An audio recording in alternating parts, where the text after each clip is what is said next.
नमस्कार दोस्तों, मैं समृत राठौर आपके अपने YouTube चैनल समृत सर पाठशाला में आपका स्वागत करते हैं। तो आज हम लेके आए हैं पॉलिटी नॉन स्टॉप का ये चौथा एपिसोड। तो इससे पहले आपने 3 एपिसोड देख लिए, प्रस्तावना का देख लिया, संविधान के स्रोत देख लिए और उससे पहले वाला वीडियो। तो इसमें हम आज लेके आए हैं चौथा वीडियो है जिसमें आपका है मौलिक अधिकार यानी फंडामेंटल राइट।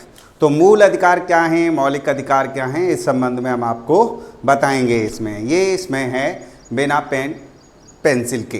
तो कैसे पढ़ेंगे आते हैं। तो मूल अधिकार हमारे भारतीय संविधान में भाग 3 में 12 से 35 अनुच्छेद में रखे गए हैं। अब इसमें एक बात आती है कि मूल अधिकार क्या हैं।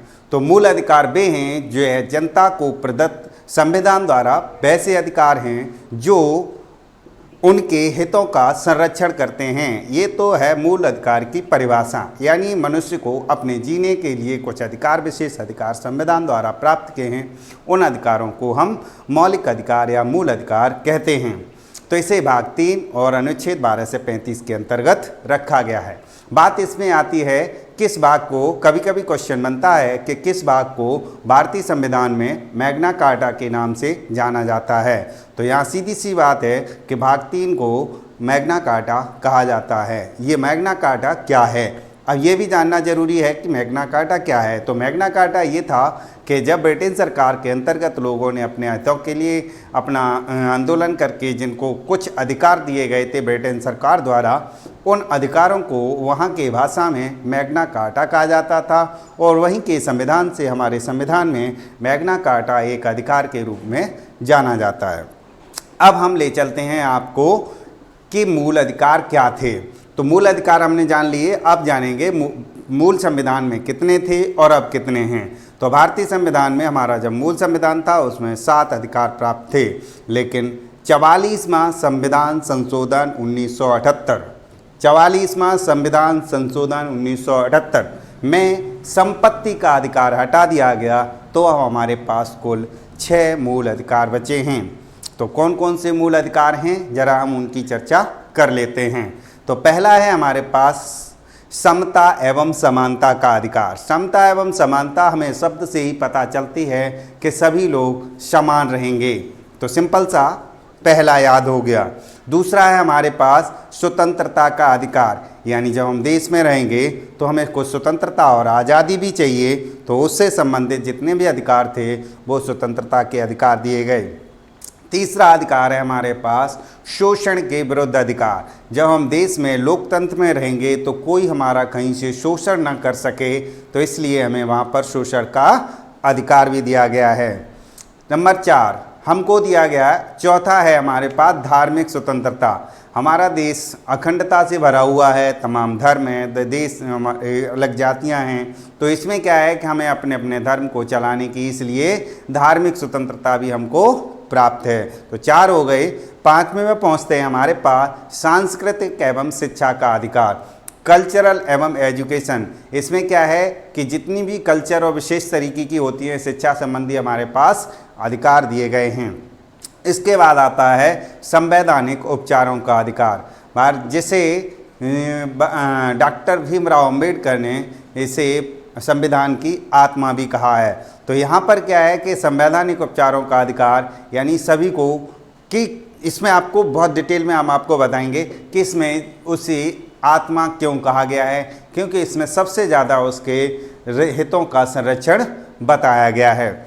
अब हम ले चलते हैं इसको एक एक बारी बारी से पढ़ते हैं। तो 6 हमने पढ़ लिए, अब हम पढ़ते हैं सबसे पहले समता और समानता का पहला अधिकार है, इसका विश्लेषण क्या है। तो जिसे अनुच्छेद 14 से 18 के अंतर्गत रखा गया था। तो सारे आर्टिकल भी याद रखेंगे, ये 14 से 18 है। और स्वतंत्रता का अधिकार हमारा 19 से 22 है। शोषण के विरुद्ध अधिकार हमारा 23 से 24 है। उसके बाद धार्मिक अधिकार हमारा 25 से 28 है। और उसके बाद सांस्कृतिक एवं एजुकेशन शिक्षा का अधिकार है वो हमारा 29-30 है। और संवैधानिक उपचारों का अधिकार 32 अनुच्छेद के अंतर्गत बताया गया है। तो हम बात कर रहे थे समानता और समता और समानता के अधिकार की।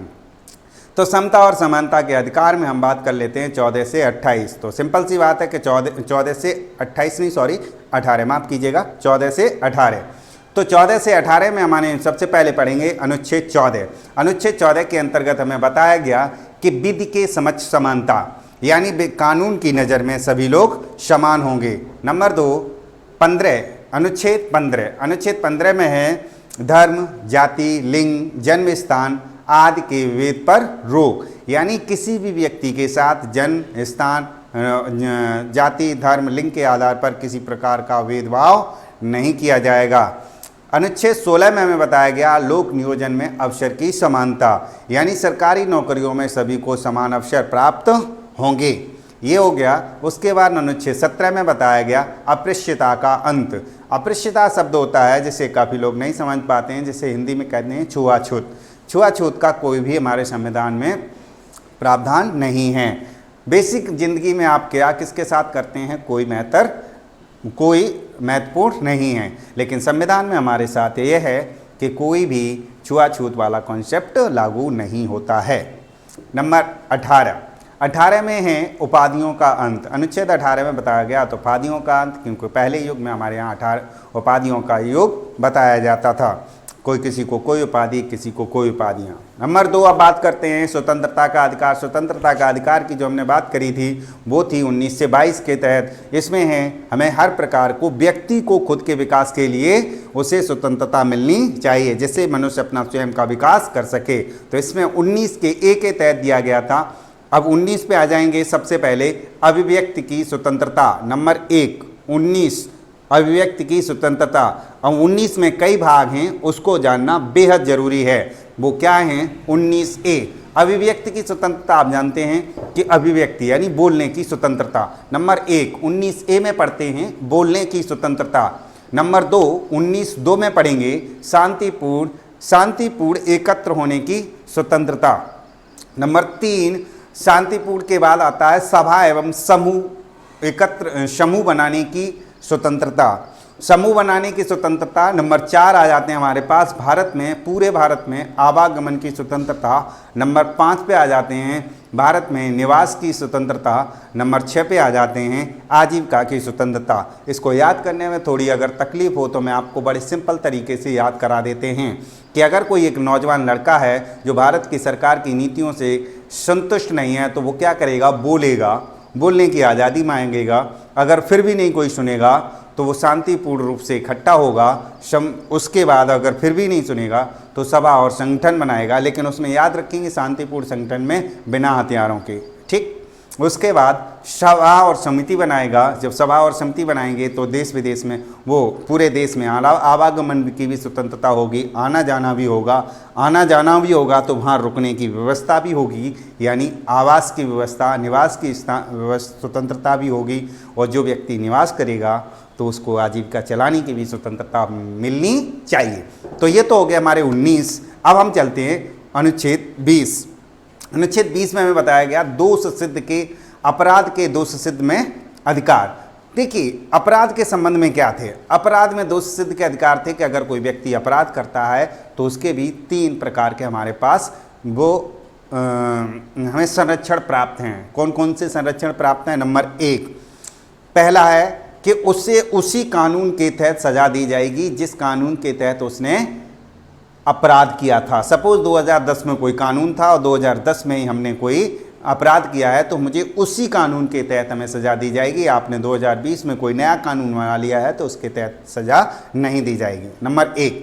नंबर 2 खुद के विरुद्ध गवाही देने के लिए आप मजबूर नहीं कर सकते हैं, ये हमारा दूसरा अधिकार था। और तीसरा था एक अपराध के लिए एक ही बार सज़ा दी जाएगी, ये हमारा तीसरा अधिकार था।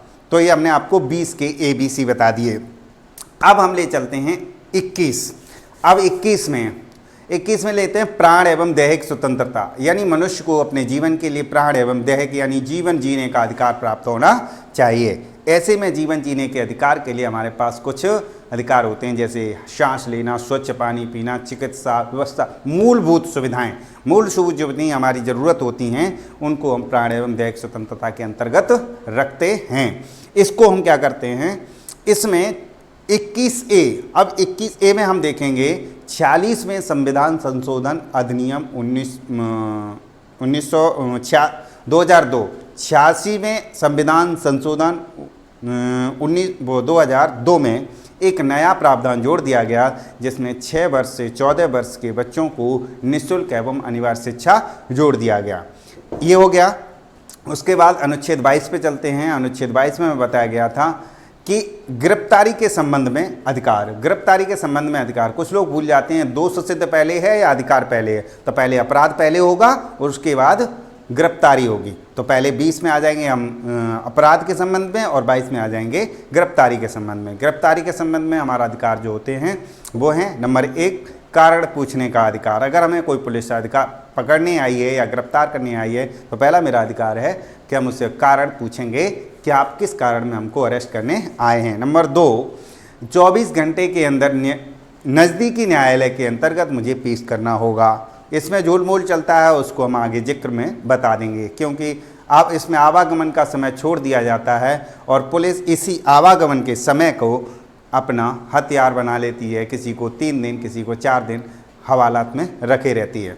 खैर, वो पुलिस डिपार्टमेंट का भाग है।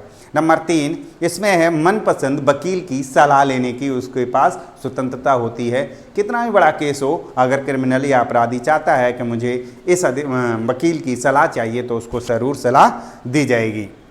इसके बाद आते हैं तीसरे पर, शोषण के विरुद्ध अधिकार। तो शोषण के विरुद्ध अधिकार में सबसे पहले हमने बताया था 23 से 24 में बात करेंगे तो अनुच्छेद 23 में बताया गया था मानव व्यापार नहीं होगा, बलात्श्रम नहीं होगा, इन पे रोक का प्रावधान बताया गया है। और अनुच्छेद 24 में, और इसमें एक और चीज़ है बधुआ मजदूरी, किसी को आप बधुआ मजदूर नहीं बना सकते। और अनुच्छेद 24 में हमें बताया गया था कि 14 वर्ष से कम आयु के बच्चों को कारखाने या किसी बड़े कल कारखाने में शामिल नहीं किया जा सकता है। तो आज हमने ये अनुच्छेद 3 स्वतंत्रताओं का या 3 अधिकारों का वर्णन किया है और अगले एपिसोड में हम आपको करेंगे अगले 3 का विवरण। तो आज के लिए इतना ही। अपना और अपनों का ख्याल रखें। वीडियो अच्छा लगा हो तो लाइक और शेयर ज़रूर करते रहें। धन्यवाद।